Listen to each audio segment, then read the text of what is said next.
Facebook and Twitter live session where we'll be talking about the returns to school on Monday, some of the things that have gone wrong, some of the politics around it, but really most importantly, sort of how the regulations change the way schools will look, how they might work, and how it might affect you or your child if you're going back to school or if you're a teacher.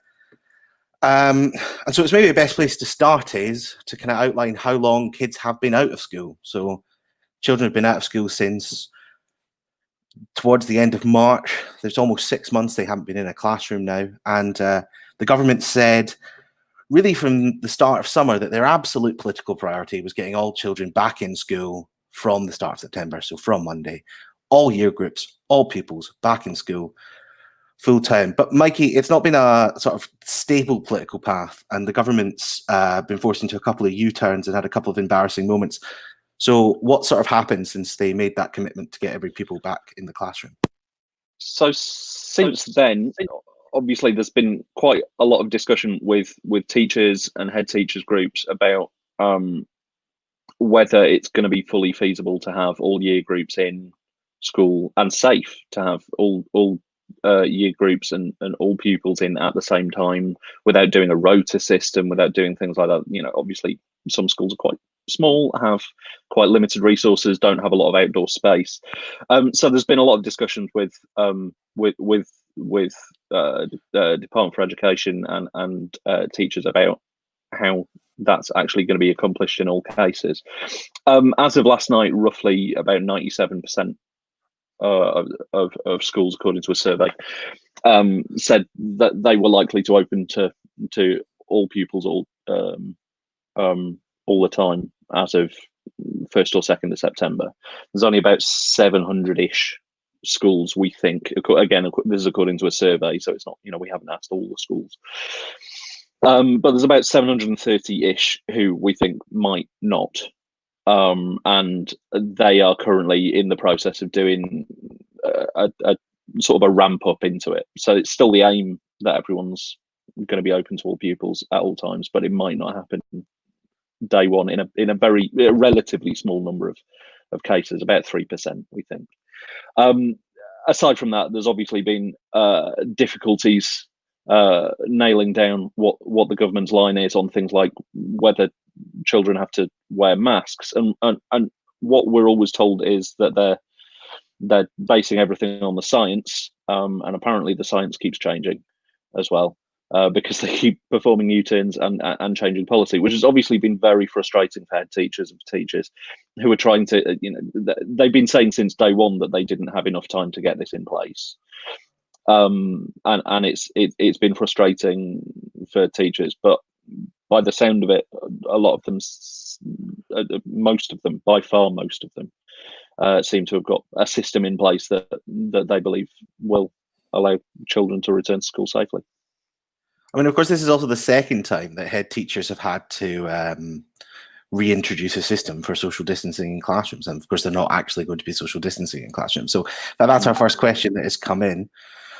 From Nahila Khalid: too many children in school classrooms, and classrooms are small, so how would they socially distance? Now, that's a good question. And the essential answer to that is schools have been asked to implement as much of the social distancing measures as they can, but they are not required to adhere by a 2-meter social distancing rule for every pupil. So what pupils will be encouraged to do is abide by the restrictions that they can do in a particular classroom, and what will happen in a particular classroom will be a matter for a head teacher and the classroom that they're in and the school that they're in.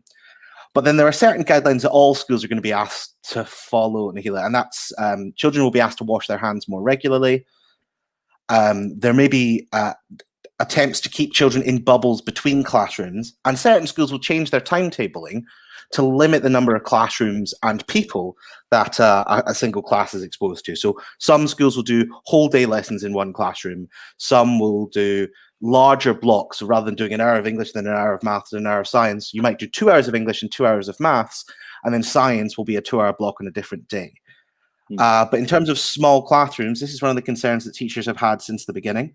The other thing that they will be doing is schools have been called to keep their rooms well ventilated. So that means windows will be open and air will be allowed to flow around the classroom more easily, which again is one of the things. But one of the things that the government scientists will say is easiest is children don't have to. Children are far, far less likely, at least below the age of 12, if you look at the scientific papers, to actually contract or spread the virus. And if they do, they don't develop symptoms in a serious way. So the government are hoping that with those measures, even if they can't do the 2 meter social distancing, that it should work. Mikey, do you want to take Mel Theed's question, which is, what's the situation with kids wearing face masks in schools? Yes. Obviously, this changed quite recently. Overnight, in fact, there was one day when ministers were saying this definitely isn't going to happen, and then the following day they said it was. But so from 1st September, secondary schools in England that are in areas that are under sort of local lockdown restrictions will ask pupils to wear face coverings in communal spaces and when they're moving around school.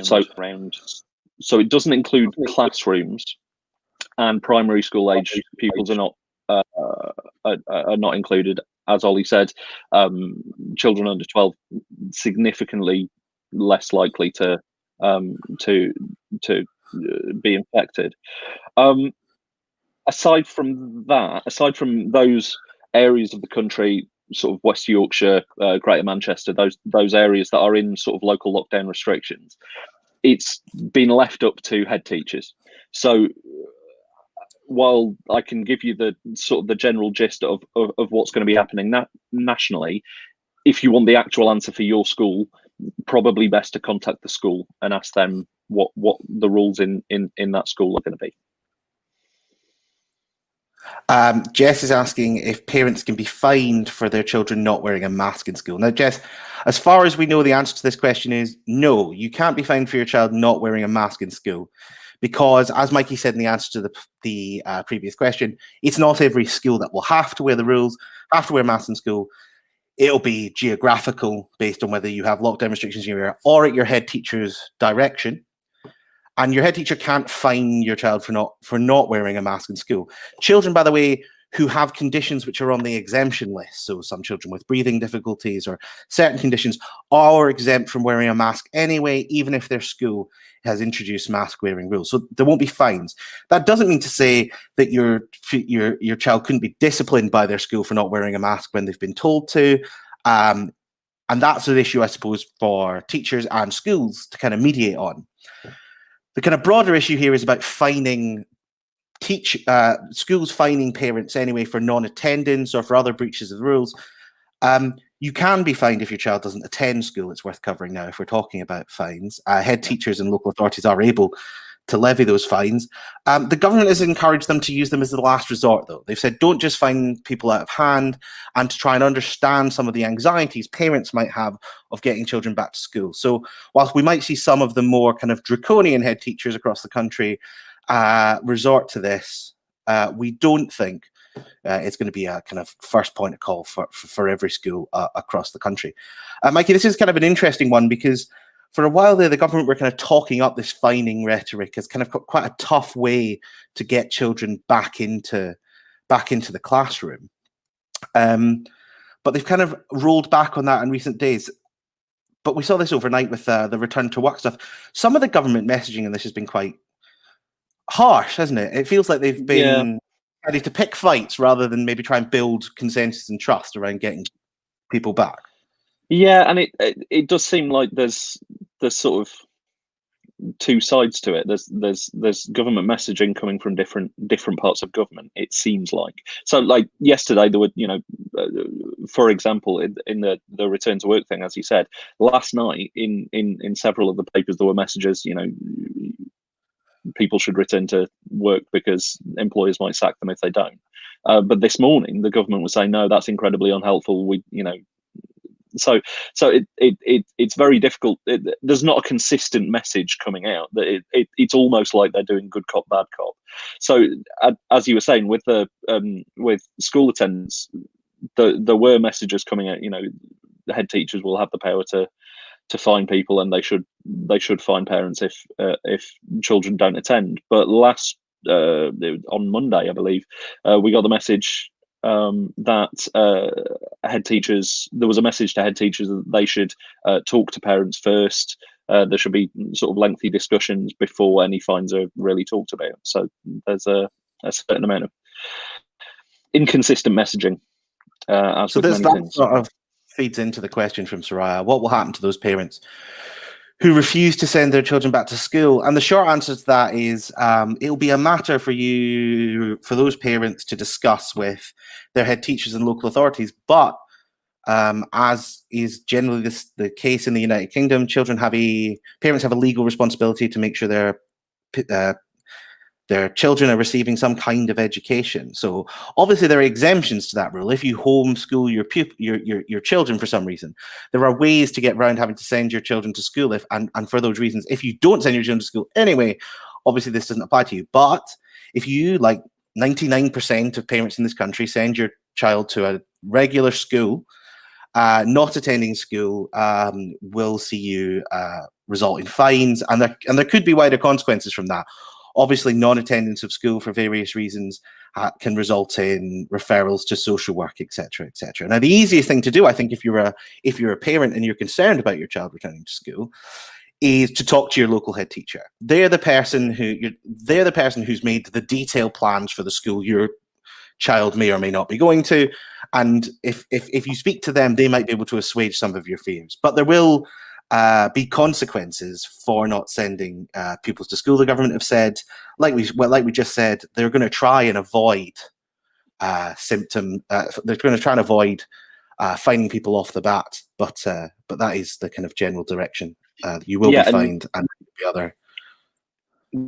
Just as far as the fines go, I've just checked them because I couldn't remember what they were in my head. Again, if you're fined, it will be the worst case scenario, but it's a £60 fine for non-attendance, which rises to £120 if you can't pay in 21 days. Theoretically, you could then be prosecuted. And if you're prosecuted, the maximum theoretical fine, which is exceptionally unlikely, but the maximum theoretical fine is £2,500. But as Ollie says, this would be like the absolute last resort, and probably loads of people like social workers would step in before that happened. Sharon, this is a good question. What will happen if one of the kids gets symptoms? Mikey, I've just literally been looking at the guidance from this, so I'm happy to pick this one up. Just looking it up. So Sharon, there will be more routine testing in schools to a certain extent, in that if teachers or pupils report cases, they will shoot to the top of a local testing priority list, and the pupils will be tested. Now, if a kid has symptoms, they'll be asked to self-isolate at home, just like an adult would, and at that point, they'll be tested. Now, if a child self-isolates at home because of symptoms and they test positive, then a whole kind of system kicks into place. Obviously, at that point, with one case, the child self-isolates and the school is informed. A school will have to declare an outbreak if they have more than 2 cases of coronavirus in 2 weeks, right? Or if there's been a surge in people's taking sick days, but no reported cases of coronavirus.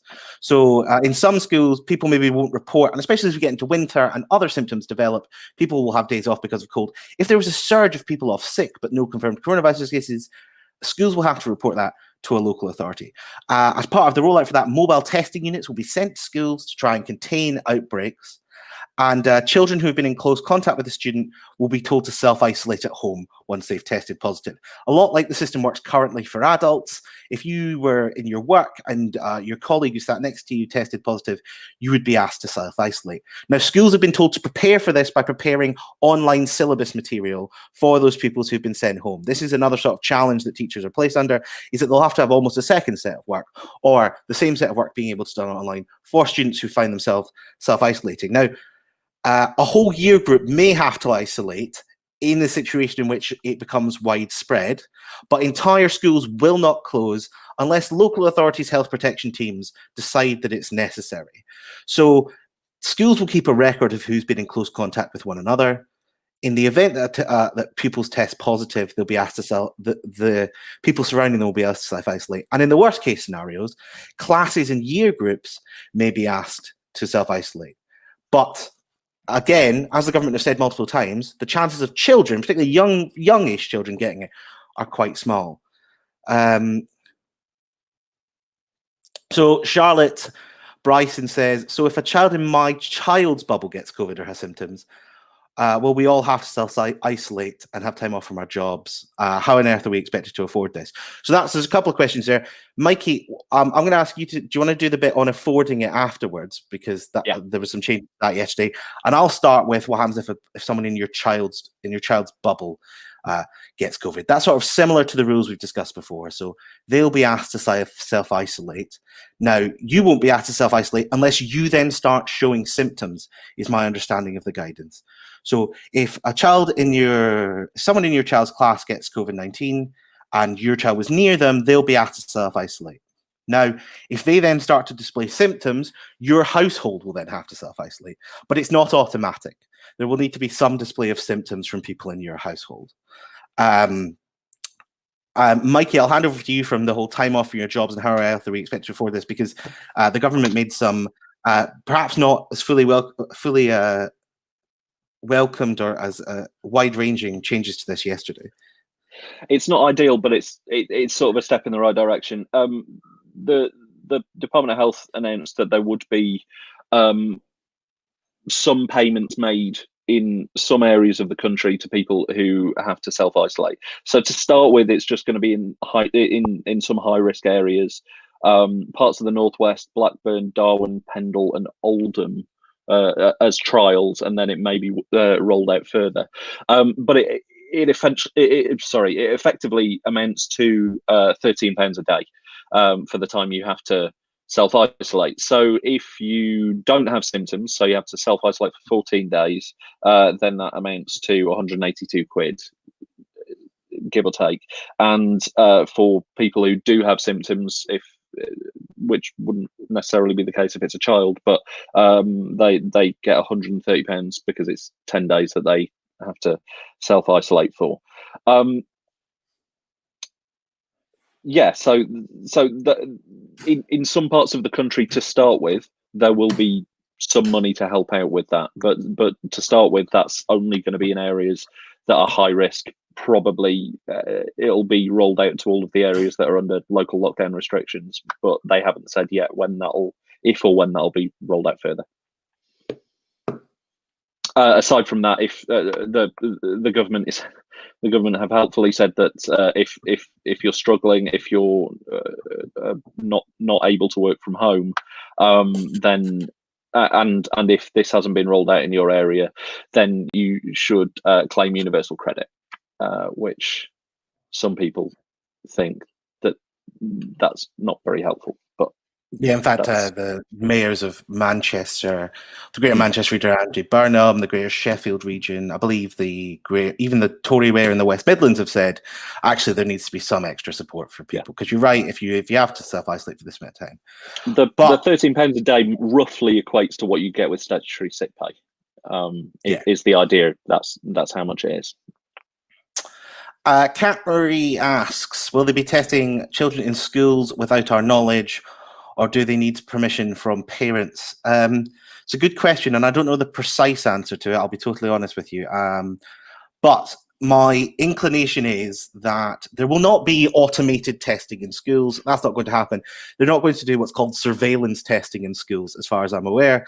So surveillance testing is when they basically randomly test a group of people to see if the virus is spreading. Now, the government does this on a national level to try and indicate, the ONS does it on a national level to try and work out the prevalence of the virus, sort of just circulating in society. But there is no plans to do that in schools currently, as far as we've been told.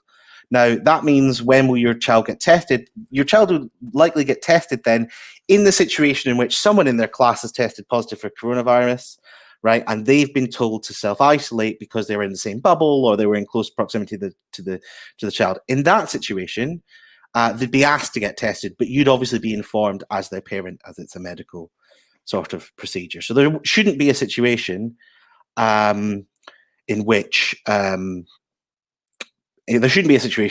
you're asked to, your child is tested without your knowledge. But if an outbreak happens and you were concerned about that, again, probably the best thing to do is to speak to your local head teacher. I know we've been saying that a lot, but ultimately that's because so much of these rules and so much of how this is implemented will be down to how a local head teacher has interpreted what they've been told by the Department for Education. They're obviously doing their best to get children back in. I think this is our last question. And again, I'm happy to do with it, if only because I've been looking at this as well. What about children whose parents are high risk? Now, currently, there are no additional legal protections. Well, sorry, let's start again. Obviously, during the pandemic and at the height of the pandemic, those who were at the most high risk were shielded, and there was the shielding program, and people were told to limit their contact with the outside world quite dramatically in order to protect them. The shielding program came to an end a number of weeks ago, and the government has said, whilst it's suspended and it may come back in the event of another serious national spike in the pandemic, or potentially locally, if in the need of serious local outbreaks, that it's suspended. As a result, there are no current there's no current additional measure to protect the children of parents who are high risk, or even children themselves who are high risk, because there were children who were told to shield as well because of conditions they have. Those children are still expected to go back to school on Monday, unless there's been a discussion with your local school, with your head teacher and local education authority. But the general guidance from the government is it is safe, even for these most vulnerable pupils, to go back to school. The logic being that children don't get and don't spread the virus. Now, if you are a particularly vulnerable parent at home, there may be a discussion that you want to have with your local school about how best to manage that risk. But the current guidance is that there's no extra provisions in place necessarily for parents who were previously shielding or who have serious conditions, although there's lots of chance for them to speak to their local school about it. And with that, I think we're going to wrap up there. Thank you so much for your questions. I hope this has been useful for you. Please follow us on Facebook and on Twitter to keep up to date with all the latest stories. And across the weekend, we'll be pushing out a series of detailed guides about what this schools change means for you. And if there's a question that you have that you didn't get a chance or we didn't get one to answer, please just check in there because we've probably answered it there. But that's bye from me and bye from Mikey. Bye. Enjoy your weekend.